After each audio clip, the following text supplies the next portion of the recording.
coffee time.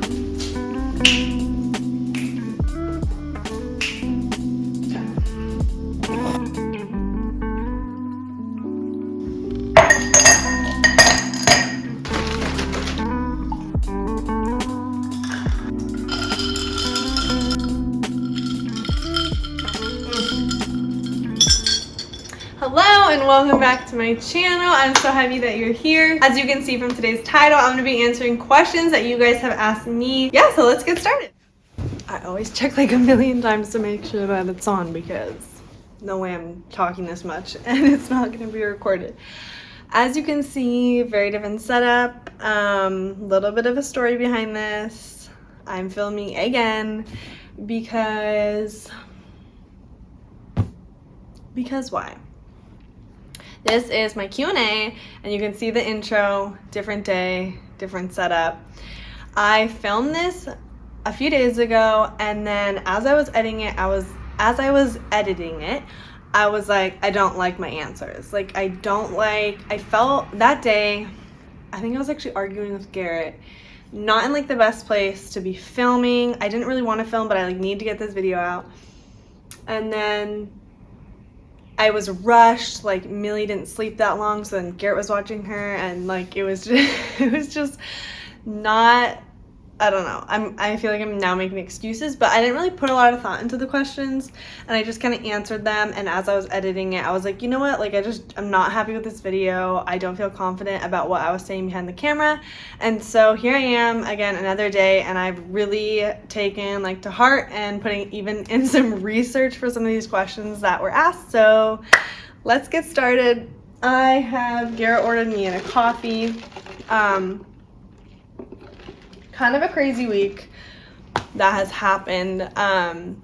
One of our friends were exposed to COVID that we were hanging out with, so we're doing like a 7-day quarantine in our house, like not leaving. So ordered in a coffee that like made my day. So yeah, we're like confined to our house, so been able to be home with Millie more, and that's just like so great.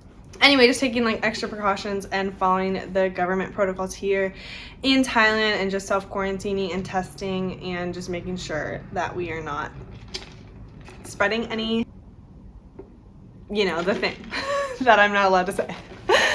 I do not want this video getting flagged. Don't know, I work for a nonprofit organization, and so I work part-time there, and so being in quarantine, haven't been there, and just been able to spend, I mean, so much time. We literally can't leave our house. So much time with Millie, and it's been so great. And it's like the bonus to having to be stuck in my house is less work and just spending all this time with Millie. And I have literally gone through every single room in my house and decluttered it and reorganized, and it just feels so great to start off the new year with just like very clean. I got a label maker and just like went to town, donated so much crap. And so yeah, I'm really excited about that. And okay, now let's jump into today's video of doing the Instagram Q&A. Okay, first question is, what is your favorite thing about Thailand? And one of my favorite things about Thailand, I love the ocean. I love that we're on an island. Now on like the day-to-day, I don't like see the ocean. It doesn't feel like I'm on an island. Like when I visited Maui, Hawaii, most places that you drive, you like get a glimpse of the ocean or the water, and it like feels like very islandy to me. Here, like, and friends and family that we have come and visit and stuff, they're like, oh, it's a lot more developed than I thought, and there's quite a bit of city here. Not like crazy city, but like there are a lot of buildings, lots of hotels, a lot of roads and streets like that. So, and I only really see the beach when I'm going to the beach. Like I don't like, yeah, I don't see it on every day. So it doesn't feel like I'm on an island, but the access, the quick access that we do have to the beach, I love that. So, and I love the heat. I love the warm weather. What do I, favorite thing about Thailand? There's way too many. Yeah, probably the beach and the food. Yeah, are up there, but literally there's the culture, like there's so many favorite things, but yeah, I'm a sunshine beach gal. So next question is, I know that you live in Thailand. What are difference between US and Thailand? For me as a Thai person, your country, the US, is very civilized and high quality than Thailand. America is a first world country. Thailand is a second world, and there are many parts in Thailand that are, okay, I need to stop saying Thailand. I live in Phuket, a very, very small section of Thailand. Most of my Thailand experience is all of my most of it.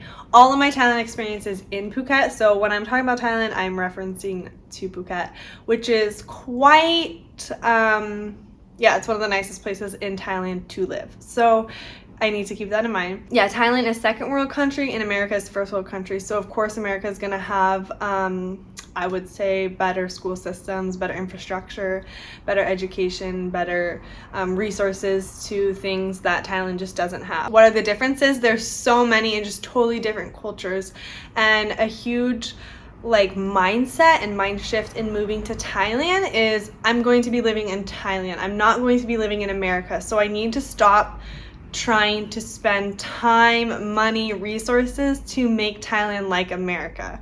I've had some friends move here, or just people coming, and it's like, if you can't come to Thailand and make it American. Like, of course there's ways to do that, small ways or whatnot, but you're living in Thailand. If you want America, go back to America. So it's just different for sure, and that's one of the things that I love about it. Next question is, what are your thoughts on Jean-Paul Sartre's idea of existence preceding essence? What the heck does that even mean? I don't know if you're familiar with, I think it's pronounced like Jean-Paul Sartre. I don't know. I'm probably saying it wrong. But he is one of the most popular, most famous atheists in the 21st century. Once I saw his picture, I was like, oh, I've seen him. I've heard about him a bit. But I definitely had to do some research on this question. And yeah, it was really good to become more informed and learn about these people. And I'm going to try to keep this answer small, because not that I could talk about it for a long time, but when it comes to faith and beliefs, there's so many different ways that you can take these questions and debate them. And I'm definitely not here to debate, but I'm going to answer the question how I feel. Yeah, what are my thoughts? The question is, what are my thoughts on this question? So what is existence preceding essence? What does that mean? His belief is man is nothing else than what he makes of himself. To my beliefs and what I believe in the Bible, God's word and what it says and what I have put my whole life into. So I do disagree with Jean-Paul. Jean-Paul's whole idea, whole belief is man is nothing else than what he makes of himself. And I just believe that that's putting so much on us. And he then says, I'll share this clip with you, since there is no God to design man, then man has no blueprint, no essence. His essence of nature comes not from God as a creator, but from his own free choice. And so I do believe that we are creating God in the likeness of God and God's image. And so I just don't agree with it. It's just flawed right there. You could talk about this for a really long time. And so I'm actually going to link the article that was really helpful for me to read, and where I line up in my Christian beliefs and values.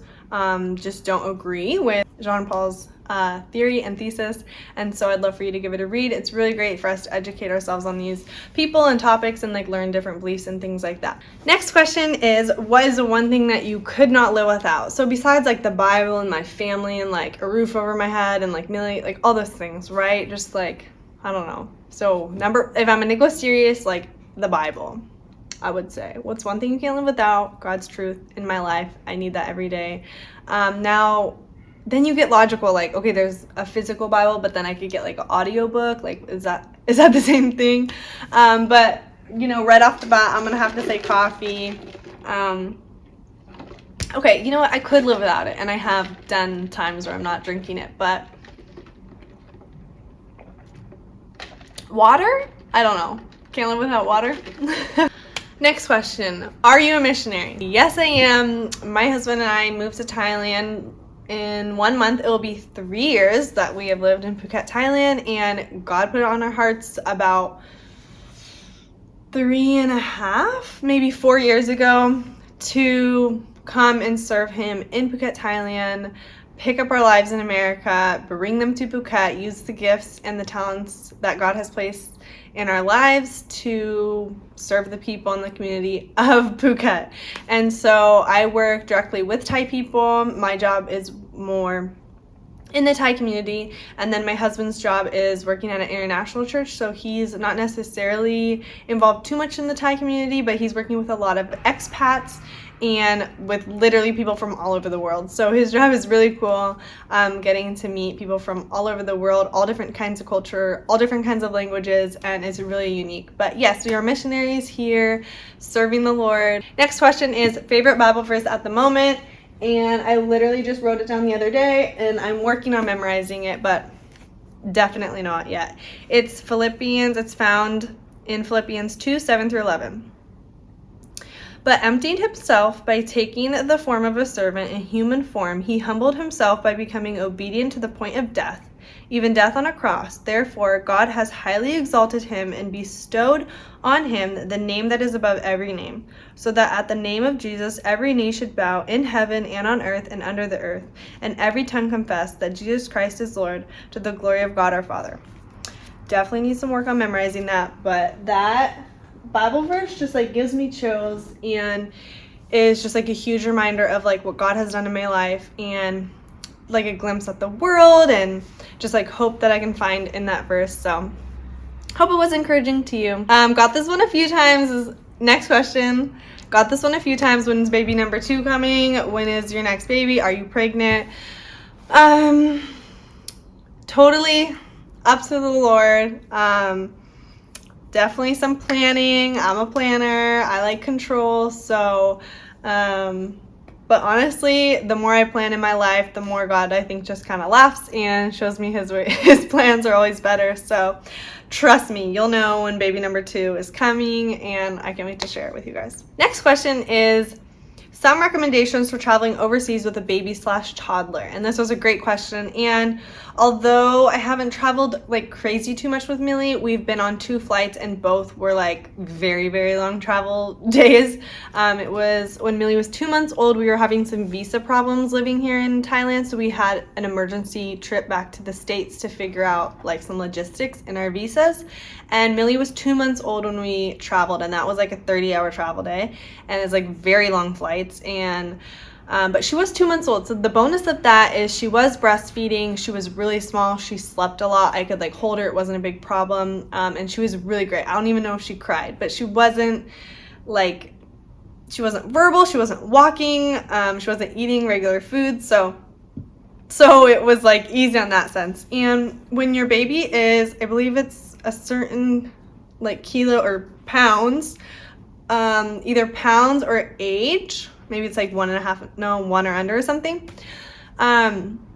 you can request for free on most airlines like a bassinet. And so you get, if you're flying economy, you get bumped up to the front of the plane and you have this baby bassinet that hooks onto the plane, and it is amazing. So when Millie was 2 months old and we first flew, she slept in that thing pretty much the whole entire time. She'd play in it. Like, it was amazing not to be holding her the whole entire time. And then you can also like buy another seat and like put the car seat there, but like, why am I gonna pay another, over $1,000 to put her in her car seat, and it's not even that comfortable. So look up the bassinet if your baby, I believe, is like under a year. That's amazing. And then when we flew back to Thailand, Millie was 6 months old, and we still got to register for the bassinet, but she was like not talking, but a lot more awake and alert. She had just started eating real food, but she was still nursing, so it's really great to nurse your baby or to do like a pacifier or like a bottle to have that sucking motion to pop their ears, like when you're taking off and when you're landing. But now, so flying with Millie when she was still a baby was, I think, fairly simple. It was much easier than I had anticipated, which I'm really thankful for. Now flying with Millie, she's 19 months old, so a little over a year and a half, and she is a lot more verbal. She only takes 1 nap a day. She's eating solid foods, and she's walking. So that idea of having a 30-hour travel day and having that kind of baby, let alone having more kids like that, I don't think I could do without Garrett. But yeah, them having to sit still for that amount of time in a seat can be, yeah, that sounds a little intimidating. But I think a huge thing to prepare, or like tips, like the question was, what are some recommendations for traveling overseas, because often overseas can be very like long travel days. I think a huge thing is training your kid in your home to be able to sit still, to be able to keep their hands to themselves. Like obviously you're not going to be having them do this for 30 hours or like even like 15 hours, but starting that in your home, like, okay, you're going to sit here and you're going to, you know, not move for this amount of time, or like keep your hands to yourself. Starting that, training that in your home is just going to prepare you for when you're in those situations on those planes, or when you're at church, or you're, you know, at so-and-so's party and you need them to sit still. Like, I just think that's huge. I'm giving like parenting advice, but that's a huge way you can start to make those travel times a little less intimidating. But yeah, the planes have movies, and that's really fun, and you can make little entertainment bags and new presents and things like that, and the stewardess are always so sweet to like step in and help. And like even when Millie was 6 months old, they'd like give her a little toy, and like we're playing, and you're able to like, most planes you're able to like walk up and down and stuff. So I'd say go for it. Don't let kids hold you back when traveling. I would say for me it's been easier than I thought it was going to be, but we'll see once there's more than one baby in the mix. Oh, that just sounds crazy. Next question is, hardest part about your day or week? And I thought this was a really great question, and I had to think about it for a little bit. But I think right now in my stage of life and like what I'm going through is I'm working part-time, and so sometimes my job is pretty flexible. I can take Millie in with me and she can just kind of like be by my side and do work with me. But other times I do have to leave her either with Garrett or with a friend, and I would say that right there, leaving Millie is one of the hardest things. Like I know she's in great hands, even if she's with Garrett. Like I just miss her, and that would be the hardest part. Is right now in my life working part-time, I have to leave Millie sometimes, and that's really hard.